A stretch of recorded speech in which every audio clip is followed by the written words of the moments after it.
Di depan kasir butik berlian mewah, seorang istri menyaksikan suaminya membelikan cincin untuk wanita lain, mengaku itu hadiah untuk calon cucu. Tanpa air mata, tanpa amarah, ia hanya tersenyum, lalu membekukan seluruh rekening suaminya dalam satu klik. Mereka mengira dia hancur. Mereka lupa, dialah pemilik segalanya. Malam itu bukan awal kehancurannya. Itu adalah awal kebangkitannya. Assalamualaikum warahmatullahi wabarakatuh. Kisah ini terinspirasi berdasarkan kisah nyata. Nama, tempat dan karakter telah diubah demi menjaga privasi semua pihak. Segala bentuk kesamaan dan kejadian sebenarnya hanya kebetulan semata. Tonton sampai selesai karena sangat menguras emosi. Jangan lupa juga tekan tombol like dan subscribe. Baiklah, begini ceritanya. Di depan kasir butik berlian itu, dunia 7 tahunku runtuh tanpa suara. Lampu kristal menggantung megah di langit-langit, memantulkan kilau cahaya ke etalase kaca yang berisi cincin-cincin mahal. Di sana, tepat di bawah cahaya paling terang, suamiku berdiri. Adrian. Tangannya menggenggam lembut jemari seorang wanita muda bergaun putih lembut. Wajahnya bersinar, bukan karena lampu, tapi karena kebahagiaan yang dulu hanya pernah kulihat saat ia menatapku. Ia mengecup kening wanita itu dengan penuh kepemilikan. Hadiah untuk calon cucu ibu, ucapnya hangat. Di sampingnya, Bu Lastri tersenyum bangga. Tatapannya lembut, penuh restu. Restu yang tak lagi pernah kuterima sejak dokter memvonisku sulit memiliki keturunan 2 tahun lalu. Aku berdiri di balik pilar marmer besar. Tak ada air mata. Tak ada teriakan. Yang ada hanya bunyi detak jantungku yang terasa asing. Tenang, tapi dingin. Mesin uang. Kata itu kembali terngiang di kepalaku. Pagi tadi, tanpa sengaja, aku mendengar Bu Lastri berbicara di telepon. Tenang saja, sayang. Adrian itu cuma mesin uang. Kamu akan jadi ratu rumah ini. Mesin uang itu adalah aku. 7 tahun lalu, aku dan Adrian memulai bisnis konveksi dari ruko kecil yang atapnya bocor saat hujan. Aku yang mencatat pesanan, mencari supplier, menghitung setiap rupiah. Adrian menjadi wajah perusahaan, tersenyum di depan klien, berjabat tangan, menerima pujian. Kami tumbuh bersama. Setidaknya, aku pikir begitu. Kini, di butik ini, aku sadar aku tumbuh sendirian. Tanganku masuk ke tas. Ponselku menyala. Dengan jari yang stabil, aku membuka aplikasi perbankan perusahaan. Rekening cadangan, yang selama ini hanya aku yang punya akses, kupindahkan seluruhnya ke rekening pribadiku. Legal. Aman. Sah. Satu klik lagi, semua kartu kredit tambahan atas nama Adrian dan Bu Lastri kubekukan. Aku menarik napas pelan. Di depan sana, kasir tersenyum profesional. Silakan, Pak. Beberapa detik hening. Maaf, Pak. Kartunya ditolak. Wajah Adrian berubah. Ia mencoba kartu lain. Ditolak lagi. Aku menatap punggungnya yang tegang.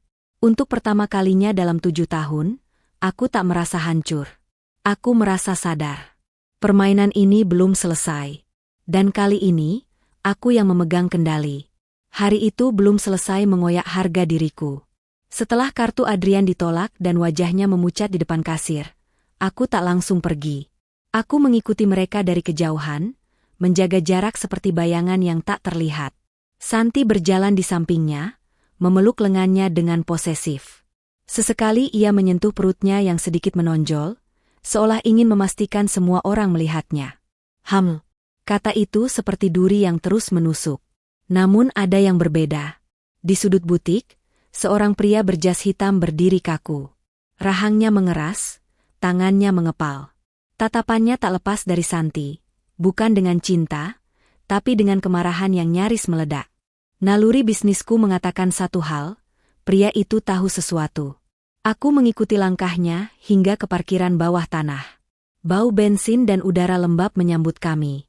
Ia berhenti di samping mobilnya dan memukul kap depan dengan frustrasi. Kita punya musuh yang sama, kataku tenang. Ia menoleh cepat. Tatapannya tajam meneliti wajahku. Siapa kamu? Aku Arini. Istri sah pria yang sedang memeluk tunanganmu di atas. Wajahnya berubah. Kaget. lalu pahit. Namanya Yoga. Ia dan Santi sudah bertunangan hampir setahun. Bahkan keluarga mereka sudah saling bertemu. Namun 3 bulan lalu, Santi berubah. Lebih sibuk. Lebih banyak alasan.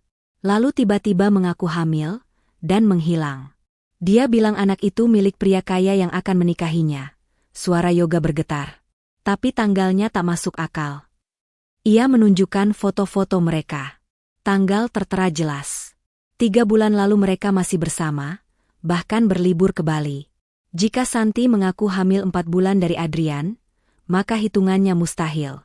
Dadaku terasa sesak, tapi pikiranku justru semakin tajam. Selama 2 bulan terakhir, aku melihat nama S. Amelia muncul dalam mutasi rekening perusahaan. Transfer ratusan juta untuk apartemen, klinik kandungan, hingga perhiasan kecil yang dibeli diam-diam. Semua atas persetujuan Adrian sebagai direktur operasional. Semua dari uang yang kubangun. Kalau dia benar hamil 4 bulan, bisik Yoga, anak itu bukan milik suamimu. Kalimat itu seperti petir yang menerangi gelapnya situasi. Santi bukan hanya selingkuhan. Ia pemain. Dan Adrian hanyalah pion yang terlalu haus validasi untuk menyadarinya. Aku menatap Yoga lurus. Mau bantu aku? Ia terdiam sejenak, lalu mengangguk tegas. Dia menghancurkan hidupku. Aku ingin kebenaran. Aku tersenyum tipis. Bukan senyum istri terluka, melainkan senyum seorang perempuan yang mulai melihat celah di balik kebohongan. Jika Santi bermain dengan perasaan, maka aku akan bermain dengan data. Dan dalam permainan ini, aku tak pernah kalah. Malam itu hujan turun tipis, membasahi halaman rumah yang selama ini kusebut tempat pulang. Lampu ruang tamu menyala hangat ketika pintu terbuka. Aku sudah duduk di sofa, tenang, seolah menunggu tamu penting. Dan memang, mereka datang seperti tamu. Adrian melangkah masuk lebih dulu. Wajahnya tegang sejak insiden kartu ditolak siang tadi. Di belakangnya, Santi berjalan perlahan, satu tangan memegang perutnya. Bu Lastri menyusul dengan langkah penuh wibawa, seakan rumah ini miliknya. Kamar tamu kosong, kan? Suara Bu Lastri terdengar ringan, tapi penuh keputusan. Santi butuh tempat tinggal sementara. Kasihan dia hamil. Sementara. Aku hampir tersenyum mendengar kata itu. Sementara bisa berarti selamanya jika aku tetap diam. Tentu saja kosong. Bu, jawabku lembut. Tamu yang sedang hamil memang harus dijaga. Santi tampak sedikit terkejut dengan sikapku yang terlalu tenang. Adrian menatapku curiga, mungkin menunggu ledakan. Tapi aku sudah melewati fase marah. Kini aku hanya ingin kebenaran. Aku capek. Rin, jangan mulai drama, gumam Adrian, melepas jasnya. Drama? Aku bangkit pelan, mengambil tablet dari meja. Kalau begitu, mari kita selesaikan tanpa drama. Layar menyala. Foto-foto Santi dan Yoga terpampang jelas. Tanggal, lokasi, bahkan bukti reservasi hotel. Ruangan mendadak terasa lebih dingin. Wajah Santi memucat. Adrian menatap layar dengan napas memburu. Kalau dia hamil 4 bulan, kataku datar, dan 3 bulan lalu masih bertunangan dengan pria lain, kamu yakin anak itu milikmu, Mas?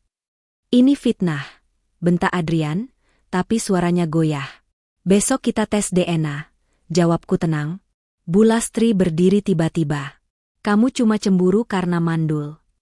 Kata itu meluncur tajam seperti pisau. Tapi untuk pertama kalinya, aku tidak terluka. Mandul lebih terhormat daripada menipu, balasku pelan.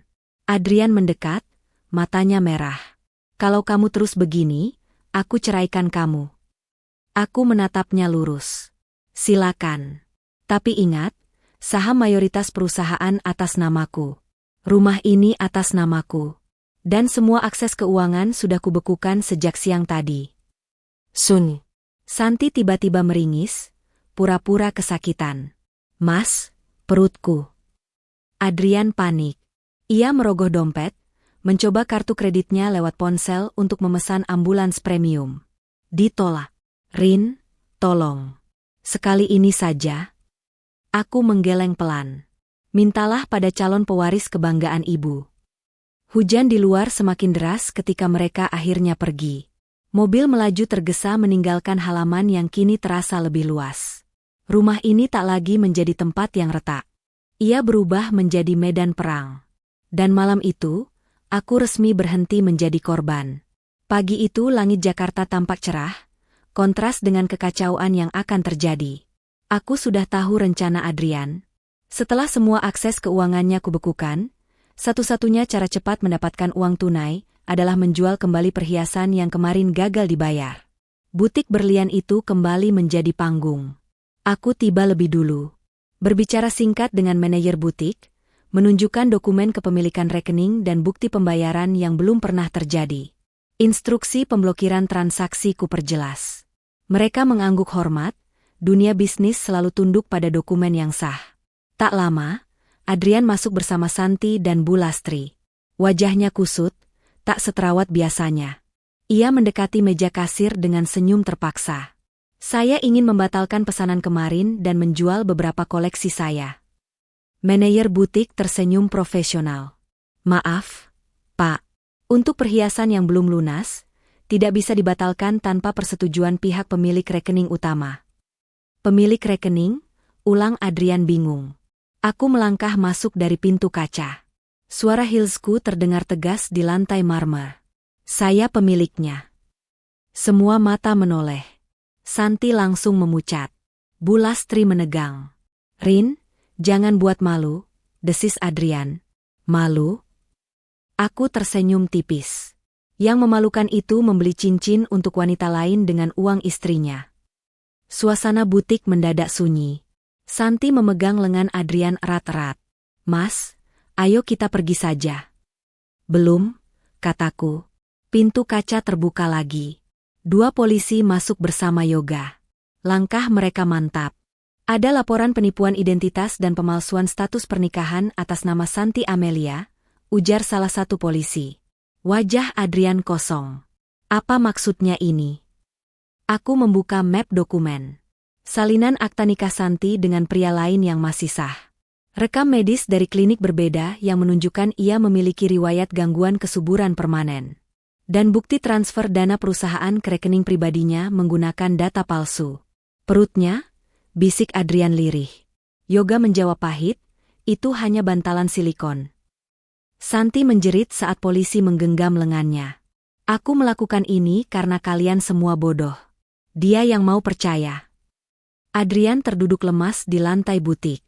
Bu Lastri hampir pingsan, ditopang kursi. Namun sebelum Santi dibawa keluar, Bu Lastri tiba-tiba tertawa histeris. Kamu pikir menang? Arini, uang di rekening luar negeri sudah kupindahkan. Aku menatapnya tanpa ekspresi. Sudah kubekukan sejak subuh. Audit forensik sedang berjalan. Keheningan menyelimuti ruangan. Butik berlian yang kemarin menjadi simbol pengkhianatan, hari ini menjadi saksi kebenaran. Adrian menatapku dengan mata yang tak lagi sombong, hanya ketakutan dan penyesalan. Dan untuk pertama kalinya, bukan aku yang berdiri di bawah cahaya paling terang, melainkan kebenaran itu sendiri. Aku pikir badai sudah berlalu setelah Santi ditangkap, dan Adrian tak lagi punya apa-apa untuk disembunyikan. Perusahaan mulai stabil. Audit berjalan. Rumah kembali sunyi. Namun ada satu hal yang terus menggangguku. Nama Sarah. Nama itu muncul di riwayat panggilan Santi. Muncul di beberapa email internal yang sempat dihapus. Muncul dalam pesan singkat yang berhasil dipulihkan tim itku. Awalnya aku menolak percaya. Sarah bukan sekadar rekan kerja. Dia sahabatku. 10 tahun kami bersama. Dari masa merintis usaha di ruko sempit, hingga memiliki kantor pusat berlantai 3. Ia yang memelukku ketika dokter menyatakan peluangku untuk hamil sangat kecil. Ia yang berkata, kamu tetap perempuan hebat, Rin. Sore itu aku mengajaknya bertemu di kafe kecil langganan kami. Tempat di mana kami biasa merayakan pencapaian perusahaan. Sarah datang dengan senyum hangat seperti biasa. Rambutnya tergerai rapi, wajahnya tampak tulus. Kamu kelihatan capek, Rin, katanya lembut. Aku khawatir sama kamu. Khawatir. Aku menatapnya beberapa detik sebelum meletakkan ponsel di atas meja. Tanpa banyak kata, aku menekan tombol putar. Suara rekaman itu memenuhi ruang kecil di antara kami. Dekati Adrian. Istrinya terlalu kuat. Hancurkan dari dalam, nanti aku yang atur sisanya. Itu suara Sarah. Wajahnya langsung pucat. Senyumnya runtuh. Tangannya gemetar. Kenapa? Tanyaku pelan. Bukan dengan marah, tapi dengan rasa ingin tahu yang menyakitkan. Air matanya jatuh perlahan. Karena aku lelah jadi bayanganmu, Rin. Aku terdiam. Aku kerja sekeras kamu, tapi orang selalu melihatmu. Kamu yang dipuji. Kamu yang disebut jenius. Bahkan suamimu pun selalu memujimu di depan klien. Aku cuma pelengkap. Setiap katanya seperti pecahan kaca. Jadi kamu menghancurkan pernikahanku? Suaraku tetap datar. Kamu bocorkan data keuangan? Kamu kenalkan Santi pada Adrian? Ia menunduk. Diamnya adalah jawaban. Aku pikir kalau hidupmu retak, kamu akan turun dari singgasana itu, bisiknya lirih. Aku tersenyum hambar. Ini bukan singgasana, Sarah. Ini hasil kerja keras. Untuk pertama kalinya, aku tak merasa marah. Hanya kecewa. Pengkhianatan dari suami menyakitkan. Tapi pengkhianatan dari sahabat menghancurkan fondasi kepercayaan. Audit menemukan akses ilegal dari komputermu, kataku tegas. Besok kamu resmi diberhentikan. Dan laporan hukum akan berjalan. Sarah menangis, mencoba meraih tanganku. Aku mundur. Kamu tidak iri padaku, ucapku pelan. Kamu iri pada versi dirimu yang tak pernah kamu perjuangkan.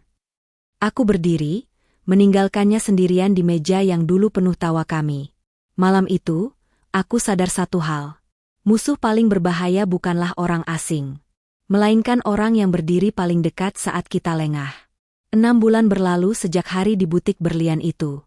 Waktu tidak menghapus luka, tapi ia mengajarkanku cara berjalan tanpa terus menyentuhnya. Pagi ini aku berdiri di balkon kantor pusat perusahaan yang dulu kami bangun berdua, kini sepenuhnya menjadi tanggung jawabku. Angin Jakarta berembus lembut, membawa suara klakson dan hiruk-pikuk kota yang tak pernah benar-benar tidur. Di bawah sana, para karyawan masuk dengan langkah tergesa, membawa mimpi dan target masing-masing.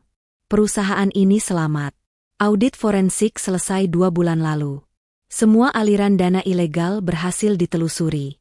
Adrian dan ibunya resmi menghadapi tuntutan penggelapan serta penyalahgunaan wewenang. Nama perusahaan dibersihkan melalui konferensi pers yang kupimpin sendiri. Untuk pertama kalinya, aku berdiri di depan media bukan sebagai istri direktur, melainkan sebagai pendiri dan pemegang saham mayoritas. Sarah menerima konsekuensinya. Proses hukum berjalan tanpa drama. Ia tak lagi menjadi bayangan, ia memilih jalannya sendiri. Santi divonis atas penipuan identitas dan pemalsuan dokumen. Permainan mereka selesai. Dan Adrian? Ia beberapa kali mencoba menemuiku. Membawa penyesalan, membawa alasan, membawa nostalgia. Tapi ada sesuatu dalam diriku yang telah berubah. Aku tak lagi melihatnya sebagai cinta yang hilang. Ia hanyalah bagian dari bab yang telah kututup. Di meja kerjaku kini tak ada lagi foto pernikahan. Yang ada adalah blueprint ekspansi bisnis ke luar negeri. Proposal kerja sama baru. Rencana membuka lini produksi ramah lingkungan. Fokusku bukan lagi pada siapa yang meninggalkanku, melainkan pada siapa aku ingin menjadi. Malam-malamku tak lagi dipenuhi tangis diam-diam. Kadang masih ada sepi, tapi bukan sepi yang menyakitkan. Lebih seperti ruang kosong yang memberi tempat bagi versi baru diriku tumbuh. Aku belajar satu hal besar dari semua ini. Kehilangan tidak selalu berarti kekalahan. Kadang ia adalah pintu keluar dari ruangan yang terlalu sempit untuk berkembang. Rahimku mungkin tak pernah bisa memberiku anak. Tapi pikiranku melahirkan ide. Tanganku membangun lapangan kerja. Keberanianku melahirkan kembali harga diriku sendiri. Di balkon itu, aku memejamkan mata sejenak. Mengingat perempuan yang berdiri gemetar di balik pilar marmer 6 bulan lalu. Jika bisa berbicara padanya, aku akan berkata, kamu tidak hancur. Kamu sedang dibentuk. Aku membuka mata. Kota ini tetap sama. Tapi aku berbeda. Aku bukan lagi istri yang memohon dicintai. Bukan lagi sahabat yang terlalu percaya. bukan lagi perempuan yang mengukur nilai dirinya dari rahimnya. Aku adalah Arini, pendiri, pemimpin. Perempuan yang selamat dari pengkhianatan dan memilih bangkit, bukan membalas dengan kebencian, melainkan dengan keberanian. Dan hari ini, untuk pertama kalinya setelah sekian lama, aku tersenyum bukan karena seseorang di sampingku, melainkan karena aku cukup bagi diriku sendiri.